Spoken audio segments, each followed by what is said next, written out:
The heat that night wasn't from the weather. It started deep in my chest, sliding down into my stomach until even my hands didn't know where to go. His touch was everywhere, on my waist, slipping under my shirt, fingers teasing the lace of my bra. My breathing came uneven, my back pressed against the wall of the guest room as his lips traveled down my neck. His name was Travis, my husband's best friend. The scent of his cologne, woodsy, sharp, and far too familiar, filled my head. My dress was already bunched around my thighs, my panties nudged aside, and when his hand slipped between my legs, I stopped pretending. "You're trembling," he whispered, his mouth brushing my ear. "I know," I breathed. And right when I thought I'd give in completely, I stopped him. "Wait. Before I tell you what happened next, do one thing. Like this video, subscribe, and hit the bell, because what I'm about to share with you is the most dangerous secret of my life." Let me take you back to how this all began. I married Ethan when I was 27. We met in Houston during a corporate retreat my firm was hosting. He was smart, polished, the kind of man people described as safe. My friends called him the reliable choice, and back then, I was tired of risks. Ethan had charm too, and in the beginning, even the sex felt exciting enough. He made me feel noticed, and after a fast-moving year, we moved in, got engaged, and sealed it all with a beautiful ceremony just outside Austin. For a while, it was the dream. Suburbs, a tidy house, a golden retriever named Max. On the outside, we looked picture perfect. But slowly, things shifted. Promotions meant Ethan spent more time at the office. His phone buzzed constantly. Even when he was home, his mind was elsewhere. The husband I'd once laughed with at midnight started falling asleep by 10. I became a routine, a polished kitchen, a polite smile, and if he had the energy, a body to use once a week. Then there were his friends, Travis and Mike. They were always around, especially Travis.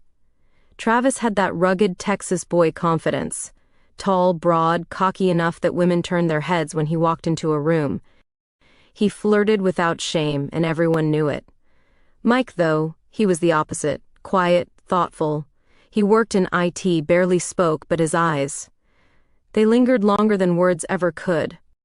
At first it was innocent. Travis would wink when I bent over to grab something.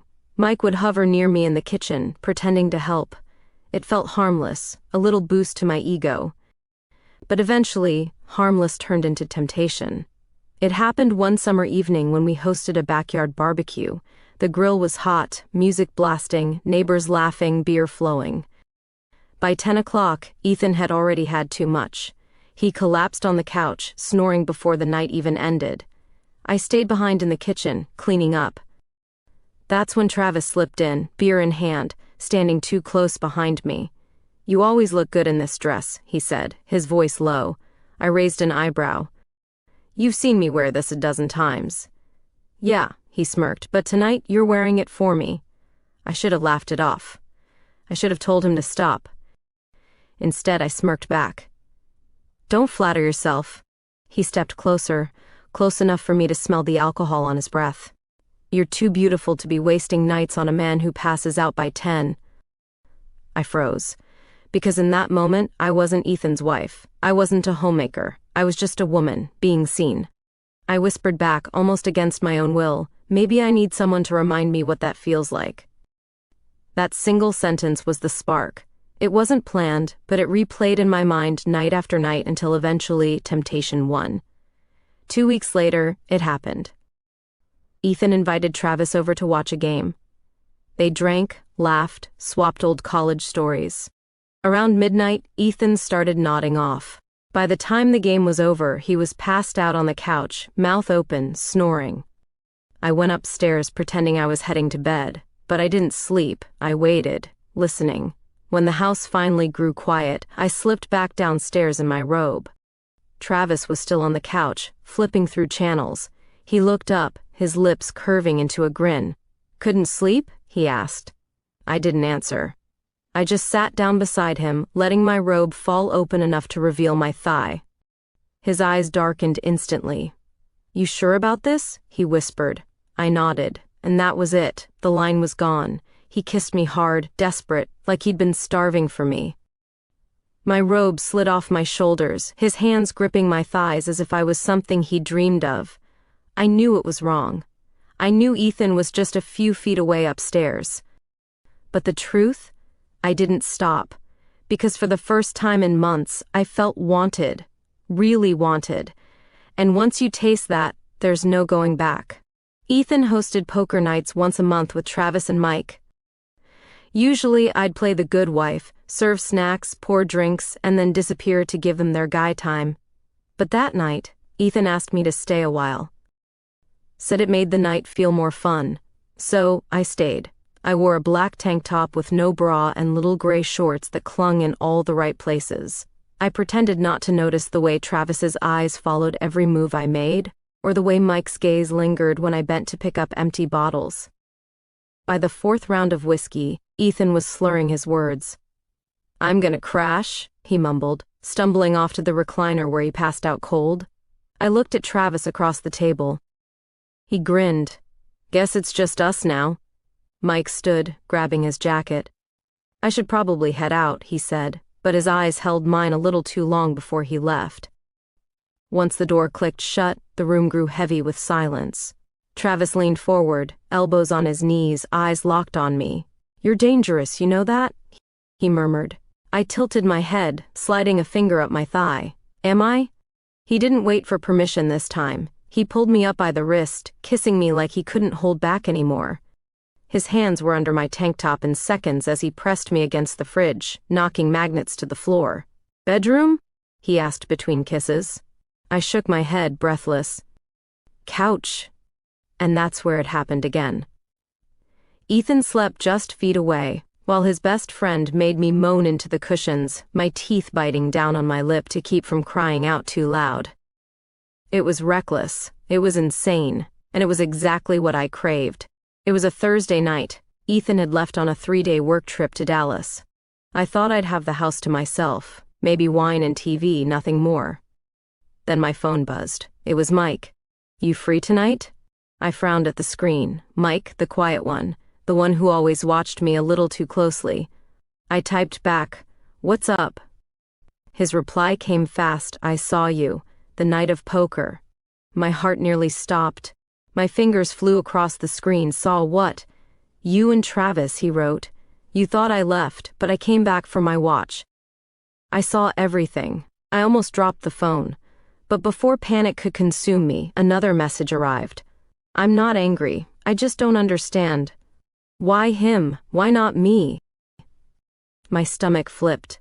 An hour later, I typed 2 words, "Come over." By 10 p.m., Mike was at my door. I opened it wearing only a silk robe. He stepped inside, his eyes roaming over me in silence before finally asking, "Are you sure?" I nodded. And then he kissed me. Mike was different from Travis. He didn't rush, he didn't take. He unfolded me, slowly, carefully, as if I was something sacred. His hands traced my skin like he was memorizing me. His words were soft, his touch deep, his eyes never leaving mine. That night wasn't just passion, it was intimacy. And that terrified me even more, because now, it wasn't just one affair, it was 2. After that night with Mike, nothing was the same.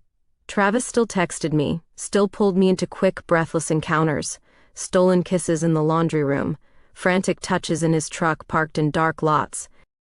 He was fire, hot, fast, impossible to resist. But Mike was water, slow, patient, deep. He wanted more than just my body. He wanted pieces of my soul. He'd ask me what I thought about when I was alone, what I dreamed about at night. He looked at me like I was more than Ethan's wife, and I let it happen, both of them. The danger of it all only made me want it more. I was juggling fire and water, chaos and calm, lust and affection. But secrets don't stay buried forever. One rainy Friday night, Ethan had just left for a weekend retreat in San Antonio. Around 8 p.m., my phone buzzed. "It was Travis? You alone?" I typed back, of course. 10 minutes later, the doorbell rang. But when I opened the door, It wasn't just Travis standing there. Mike was with him. My heart dropped into my stomach. "What is this?" I whispered. They stepped inside without asking. Travis closed the door, his expression unreadable. Mike's eyes locked on mine. "We need to talk," he said quietly. I stood frozen as they sat across from me, side by side, like two prosecutors waiting for my confession. Travis broke the silence first. "We know. About both of us." My chest tightened, arms crossing defensively. And we're not angry," Mike said, his voice steady. "We just think," Travis leaned back, smirking. "Why sneak around when we could take this further?" My throat went dry. "Further? What does that even mean?" Mike's tone softened. "It means we don't mind sharing. You clearly want us both." "And we want you," I laughed nervously. "You're kidding," Travis's smile widened. "Not even a little," and in that moment, staring at both of them, the rugged, reckless fire of Travis and the quiet, aching depth of Mike, I realized something terrifying. I didn't feel like I was cheating anymore. I felt powerful. The first time it happened, I was trembling. The following evening, they both came over. No poker game, no excuses. Just the three of us and the weight of a decision I'd already made. I sat on the edge of the bed in my silk robe, heart pounding so loud it felt like the room could hear it. Mike was the first to move. He cupped my face gently, pressing his lips to mine with a softness that made my knees weak. "You're beautiful," he whispered against my mouth. Then I felt Travis behind me, his rough hands sliding down my shoulders, his lips brushing the other side of my neck. "Tonight," he growled, "you're ours." My robe slipped to the floor, and their hands followed, exploring every inch of me, taking me apart piece by piece. I didn't know where to moan first. Mike's mouth was on mine, slow and deep, while Travis's hands roamed my hips with a hunger that burned. It felt like being claimed by two different storms at once, one gentle, one wild, both unstoppable. For the first time in my life, I let go completely. No hesitation, no guilt, just surrender. That night, I wasn't Ethan's wife. I was theirs, and as dangerous as it was, it lit something inside me I never wanted to put out again. After that night with both of them, nothing stayed simple. Travis wanted me constantly, quick, reckless encounters that left me breathless and shaking. He was wildfire, and every time he touched me, I knew I was playing with something I couldn't control. Mike, though, was different. He didn't just want my body, he wanted my mind, my heart. He texted me sweet things in the middle of the day, sent quiet confessions late at night. When we were together, he made me feel seen, whole. And I let it all happen. I lived in two worlds, Ethan's loyal wife by day, their secret lover by night. But fire and water don't mix forever. Travis started getting possessive. He wanted me alone, hated the thought of me slipping into Mike's arms. "I'm not sharing you like some toy," he snapped one night. Mike, on the other hand, wanted more than passion. He asked questions that terrified me. "Are you happy in your marriage? Would you ever leave Ethan?" The truth was, I didn't want to leave. Ethan was stability, reputation, safety. But Travis and Mike? They were freedom, escape, desire, and deep down I knew this couldn't last. But every time I tried to pull back, my phone would buzz, "You alone?" And just like that, I'd fall right back into the fire,